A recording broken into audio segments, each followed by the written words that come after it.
Good morning. It's February 17th.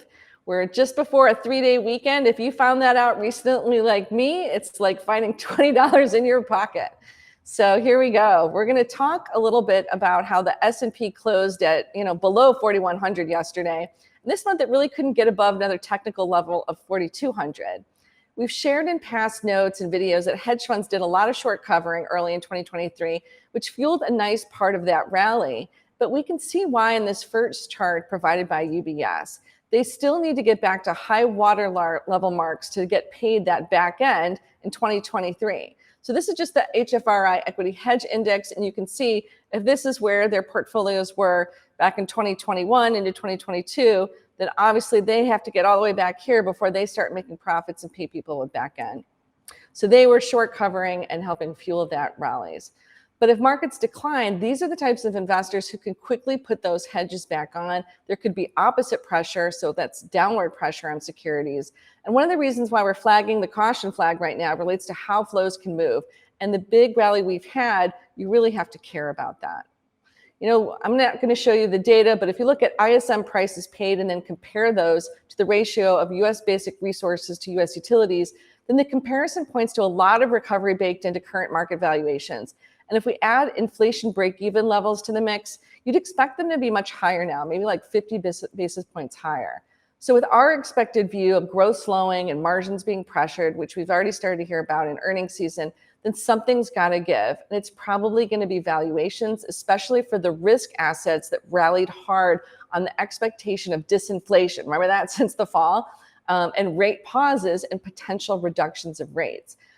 We get a lot of questions around stocks versus bonds. So this gets into, so what do you do, right? And when do you go more heavily back into fixed income with any kind of duration? So I thought I'd give you a number of security tickers that you can keep watching on your Longbow tab to make the call yourself. So you don't have to wait to see if I have a video out in the morning. You can do it yourself. So I'm going to go transition over there right now. So first, we talked to you about the US dollar versus gold. We had a jump back in the dollar, which often pressures stocks, and we're seeing that right now. And remember, if you go to the Market Insights tab, that's the one right here, you can see the correlation levels with the USD and gold and other factors in securities like the S&P's ETF SPY. There have been negative correlations over 0.9 with the USD and gold. So we would be watching that, right?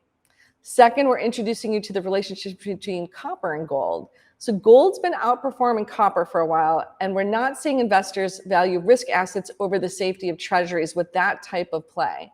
So the ratio of copper to gold can be a leading indicator of the direction of the 10-year note.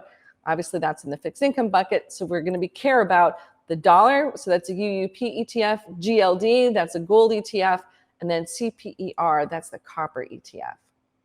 Third, we're going to look at equities versus bonds, looking at just the SPY versus the TLT. So that's the 20-year Treasury ETF.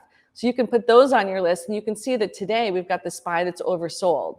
But be careful, right? Because if we think that people have been pushing this up by covering shorts, you might now want to say, okay, even though it's bullish short-term, bullish medium-term, using the range signal might not be enough if people have been fueling that short rally, the rally with short covering.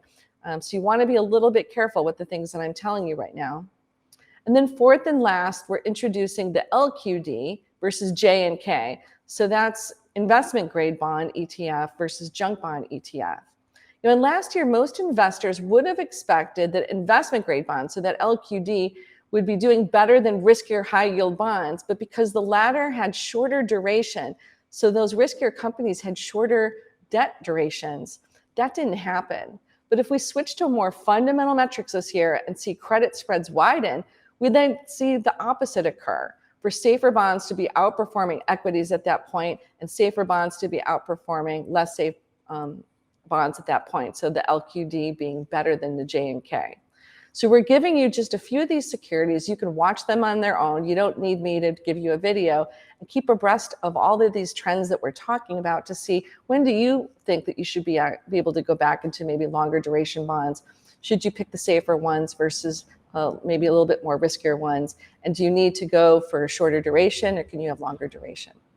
That's it. I'll see you back on Tuesday after the long weekend. Have a great day.